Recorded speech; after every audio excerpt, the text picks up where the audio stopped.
Let me just show you everything that I see so far. So good awareness. You already see that someone's landing to your left. You should also look to your right. Make sure that you have good vision. But there's also nothing really happening to your right. Like there's no place that people can really land. So that's okay. So that's really good that you see that first person. I wonder if there's a guy down here. Oh. Okay, perfect. Okay, insta llama start, which is really good. You could leverage this into like taking a fight right away because you know that other people just don't have good loot. Okay, so zone shows over here, so you can do somewhat of like a sick rotate like this. Yeah, I think that's what I did. Yep. Oh, I think I wanted to like one pump this guy, but I had a great tech. So okay.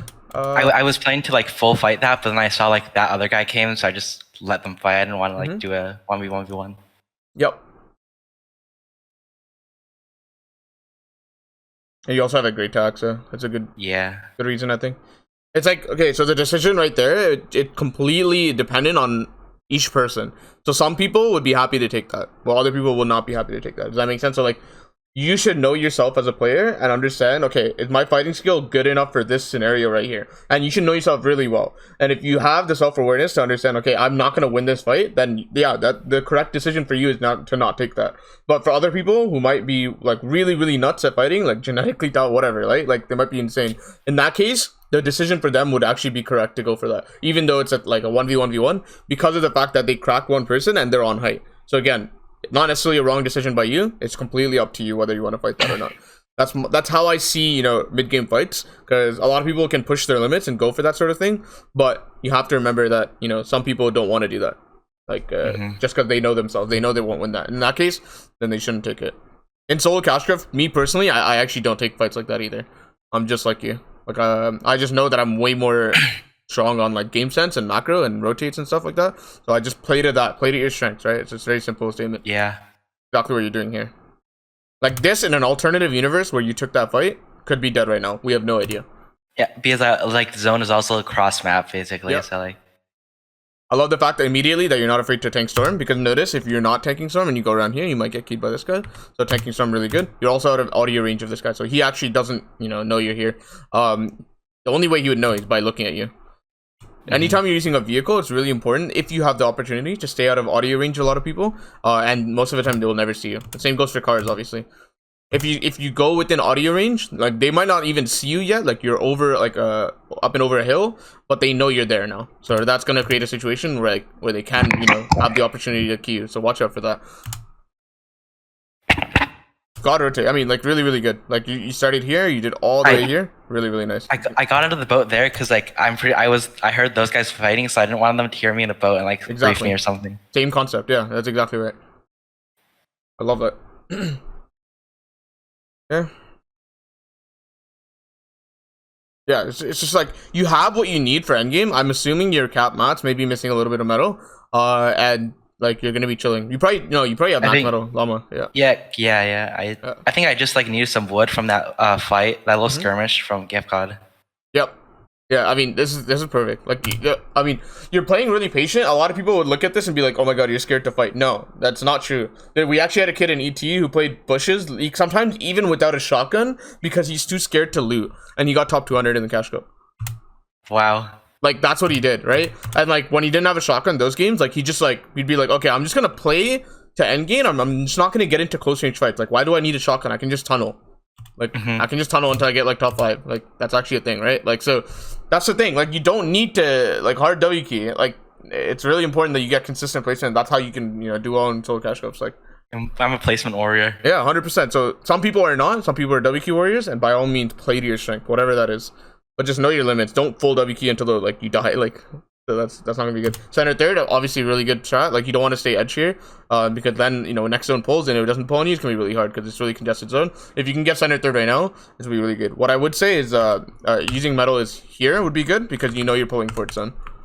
Oh, right? Okay. Yeah. Here, let me fix my dome movement so I can actually. I think when a fourth zone shows and I'm in, I think I like go up 1 metal. Yep, it's a good shot as well. This game is going to be dictated by endgame. It's going to be really, like, I'm going to see all the mistakes in endgame as to what you could have done better. But right now, I think your start is really good. Like, this is not, nothing wrong, majorly wrong here. Love the fact that you got out of the boat. All those things are really good. What I will say is go deeper center. Like actually mark dead center. The thing about third zone is if you're not dead center, there's a really small chance you don't land in zone. Yeah. And that might screw you over because then you had to like build a whole other base. Yeah, you have to literally tarp again or like build another block. You might get hit. Like all those problems. You do end up getting zoned, but imagine this circle pulls all the way bottom right. You don't get it because you're not dead. Dead center's right here, or like somewhere around here, right? Obviously, I think actually in this case, it's really difficult for you to get dead center because you got sprayed at. That's probably why you boxed, right? So in that case, I would be like, okay, yeah, screw dead center. I'm pretty center enough. I have like an 80 to 90% chance of pulling third. I'm happy with it. Or fourth, I think my plan was to like get to the gas station and then like go on the roof of the gas station so I could refarm a little bit. Yeah. But then that guy like got me to like 120, so I just based up. This is better than gas station because you already capped mats, right? Yeah. Your position is way better, yeah. Especially because you approach center third from dead side, which means your rotate's gonna be really easy. If you have to get to center third from Holly side, it's really difficult. Yeah,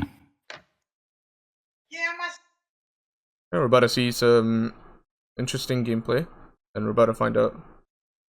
Well, what place did you get? Do you know? I mean, it looks like you got top 2. No, I think I got 10th. Okay. Yeah. Was Vert in my game? Are you in half? Yeah, you're in half. Yeah. Wow. Yeah, I got really lucky with zones this game. Okay, so what does this mean in terms of your mat count? Anyone that doesn't have an impact, how many mats do you have relative to them? Not exactly the number, but like, do you have more or less? A lot more. Yeah. So that means, right, if you just play safely, and obviously you should look to steal a pad in first moving, because first moving is really long. If you're tarping across all first moving, it's really tough. So ideally, you should try to steal a pad. If you can't, if you don't see an easy one, safe one to go for, then find tarp. But if you can find one, that's really good. And the really easy way to make sure you're finding pads and first moving, that's pads that you can steal, is to base up elevated. Now notice, Wasley or Smooth World. If either of these guys have a pad, you're in the perfect position to steal it. You always want to be above the guys that you want to steal pad from, because if you're under them, let's say you swap position with this guy at the pad and you're here, it's really hard to tarp up without getting beamed, right? To like steal it, and it's way easier. You know, so let's say he places the pad right here, you literally just edit one wall and you jump down onto it. So always be elevated if your goal is to steal a pad, and in this case, your goal is to steal a pad first moving. If you steal a pad, the game's secured. All you need is one impact and like third moving, and you're chilling. Nice try. It doesn't actually matter that you got hit, although because you have shot cannon. But although I would be a little bit more careful because now your shot cannon is not charged, and it might be punishing. Yeah, but oh, this is where my game could have ended. That guy like tried to full fox me. Let's see. This is an important part of the game because I think I heard him smacking over there, and like that was all his. Really good crosshair placement to place the cone. A lot of people look straight down and get screwed. So you need to look at the bottom half of a wall to place that cone. No way. Okay, good. So you survived it. Yeah. So what did you do the first 3 circles? Did you play safe or did you play risky? I think I played really safe. Yep, and think about what you did when you opened that window on a guy who's full HP. Oh, that was really risky. Yeah, exactly. So you change your playstyle. It should be the exact same until you get into moving, or rather, even better, until you need an impact. Right now, you don't need anything. One kill point is not going to change your tournament. Yeah, I think, just thinking about it now, I feel like a lot of the games where I died like mid-game getting 0 points, like playing 15 minutes, I just like always did some risky play at like end of fourth moving. And you've already proven that you're capable of being disciplined, of playing safe, because you've shown it to me. Like literally first 3 circles you've done it and did nothing. Like literally AFK'd if you have to. People literally like bring food with them to solo cash clubs. Like I saw Mero doing it. Like when Mero in first 3 circles, he's boxed on a mountain with the car next to him. He literally sits in his bottom cone, doesn't even look by the way, and just like AFKs. Like he doesn't touch his controller. Like when you watch his VODs, you'll see it. I'm not kidding. I'm pretty sure I was like on Twitter most of the time, just camping. Yeah, like literally just do something else. Obviously have like your game open or like look at your monitor, but like to make sure you're not getting keyed. But like just so you don't ADHD and do something weird, right? Like just do something else. Yeah. Right here, zone pull's kind of far, so it's not ideal for you. However, let's talk about the thing that we wanted to talk about earlier. So your pads. So you only have 2 opportunities. These 2 guys. Obviously, you don't know these 2 guys here, but it's gonna be kind of difficult. So what I would say is get to here. Right now, you have way more potential of stealing a pad. Oh, like immediately as zone shows, I just go there like. No, maybe not immediately, but. I mean, you could. What a lot of people do is when they go at the 0 second mark, like right as zone shows, a lot of people are looking at their map.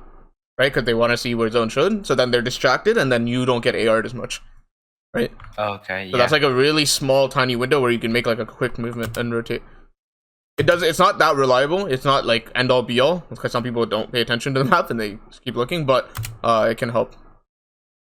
Too late of a rotate. Now you're dead back zone. Anyone that's looking at you will beam you. I think my plan was like look for pass or recycle, but then I like went way too late because there was no pads. I actually don't think you need to go this high. Let's look at a better rotate here. That can save a ton of mats. First of all, you're only looking one direction. What about your left? What about your right? Right obviously doesn't matter, but left matters more. Because if you look at the zone, it's going slightly left.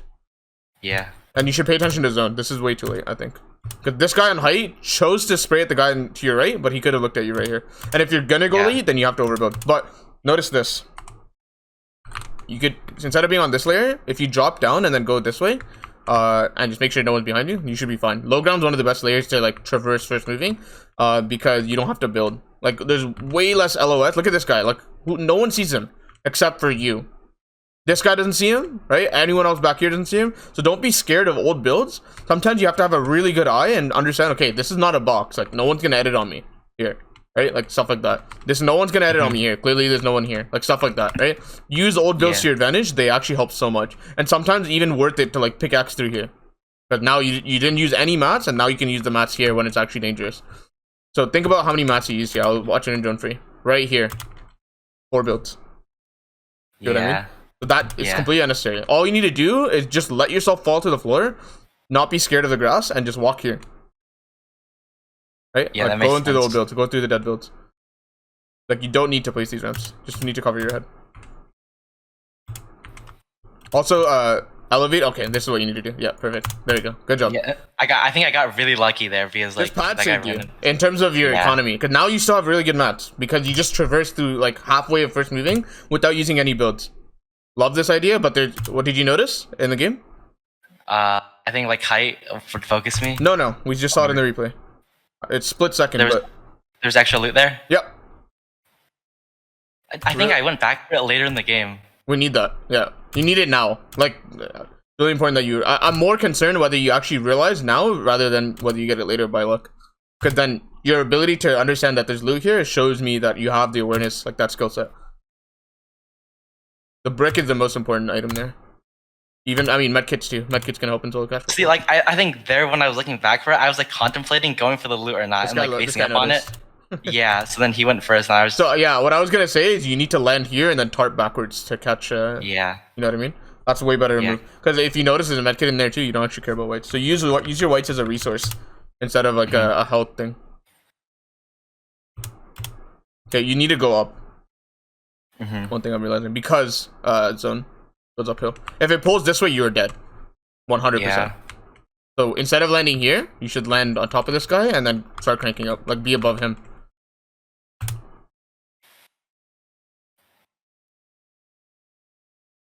Nice. You notice you need to go up. Your back needs to be covered, so watch out for that. Double ramp would be sick here. Double ramp would save all these mats. All you would put is 1 extra build instead of 4 extra builds per tile.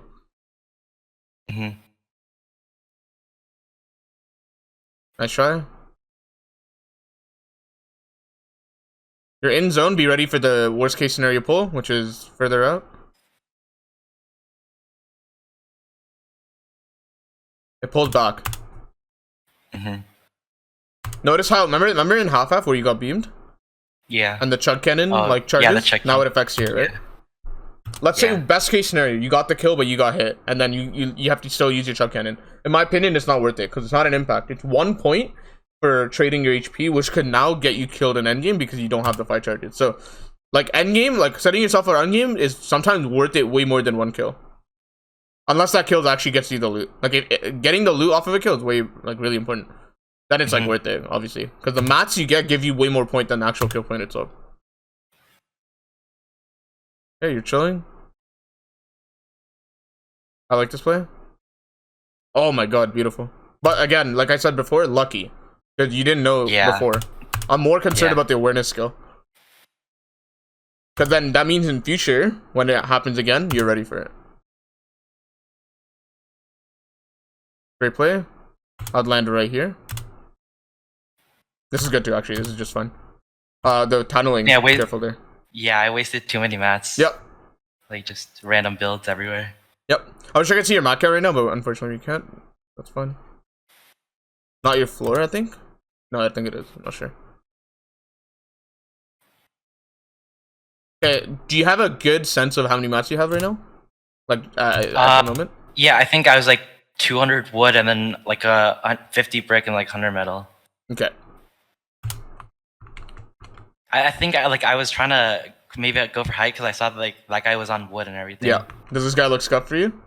Yeah, and okay, he was so like Jackson. But then once you start I was tarping, confident. once you start tarping and he looks at you, then it's kind of difficult because like he's just gonna be spraying at you. But if you spray him out without his awareness, like without him focusing you, then it might be a better play. I actually think this is a good height take to go for. If you, especially if you have 400 mats, 400 mats in third moving is insane. Really strong. Because I got that big mat refresh from the random. Yep. Loot. That's the thing you should understand. Like you don't need to know what this guy's mats is. You might even know like he has not like you don't need to know exactly what this guy's mats is. What you need to know is like, okay, am I good for this stage of the game or not? And right now, because of the impact, or not like, or I guess the mat that the loot that you got, you are, and you got a pad first moving, and you did so many pads in the middle as well. Right, so right now your mats are pretty good for this stage of the game. A lot of people have like 10, 20 builds, but you have 40 at least. I think I was chill here, and I was thinking about flanking him. Like he just never went front zone for some reason. It's like, yeah, it's tough to go for it then. Like basically the best time to go for height is when he's not aware of you. Once he starts shooting you, then it's like, okay, yeah, if I start cranking, I'm beamed because he's looking at me right now. What you can do right here is not be scared of your head because you're right under him. He actually has no angle, and then spray this, and then edit this or something like that. Some combination of breaking him out. Like being right here doesn't actually get you killed. You can clone this bottom if you want to, but okay, he's jumping in. He has an angle. You're dead. Yeah. Okay, so let's talk about how you got hit here and how well you can do. So obviously you have mats. You still have a decent amount of mats. If you have 40 back there, then you still have a decent amount. You didn't backward stare here. That's literally the one thing. That's actually one build that gets you hit really hard. So whenever you're doing this like backward stare, but you're going diagonally, you need to do the Tayson thing where like he does this, but then on this stair he does it facing this way, and then if you're gonna continue on this stair, you do it facing this way, and then this stair facing this way. Do you know what I'm talking about? Like the scissor tarp. Yeah. Yeah, that's exactly what you need to do. And the most important thing is you don't miss the stair. Because like missing one stair leaves literally this. Let's say the zone's not so front side. It's like your front side leaves this whole area to look at you. Right? It's gonna be really tough for that line of sight. But this guy actually gets a really, like, this is game ending off of that one stair not placing. Yeah. And now, I mean, this is an immediate sign. At this point, it just comes down to your mechanics because something went wrong. Usually your mechanics bail you out of a situation where something goes wrong, right? But, you know, this right here, this screenshot shows me, like, okay, this guy's about to exploit in. So the immediate thing that I would do is go to the back side of the box, flip the ramp, edit out your back, or edit out the top. I think, yeah, that's what I tried to do, but I missed the ramp edit like two or three times. Yeah, so then that's what I mean. That's where the mechanics come in. If you don't have, like, you can get away with not having good enough mechanics, and because Tayson doesn't have insane mechanics. What I mean is, like, he's not fast, but he has really accurate edits, right? So if you're accurate, it doesn't matter how fast you are. Like, accuracy is always better than your speed of builds or speed of edits. It's way more important. Okay, that's all good. Immediate things that I'm noticing is number one, you're wasting too many mats on tunnel. Number two, you're too scared of low ground and dead builds. Number three is you're not aware enough of mats, right? So that when there's mats in front of you, you should actually be aware of them first time. So the second time you actually got it was just pure luck. Like you didn't actually mean to. So that's the key thing. What you are good at is your discipline. Right, what I want you to do is actually maintain that discipline further, so that you're doing it in 4th and 5th zone, and keep doing that, because that is actually the right way to play if you don't feel comfortable fighting. Like seriously, if you get max mats, you got lucky with the llama, which is really good, but you played it correctly past the llama. A lot of people get a llama and then don't play it correctly, and then they die. Right, so it's not like how I see Fortnite is like, sure you have RNG in the game, but how you react to the RNG is the most important thing. You can mitigate RNG that way, and you can also take advantage of the good RNG that comes your way. If you play it correctly. And in this case, your first 3 zones, literally perfection, right? Actually good, amazing. And I want you to repeat that, especially like all the little details that you did in the boat where you got out when people were too close. All those little details will match up and help you out a lot. All right, any questions?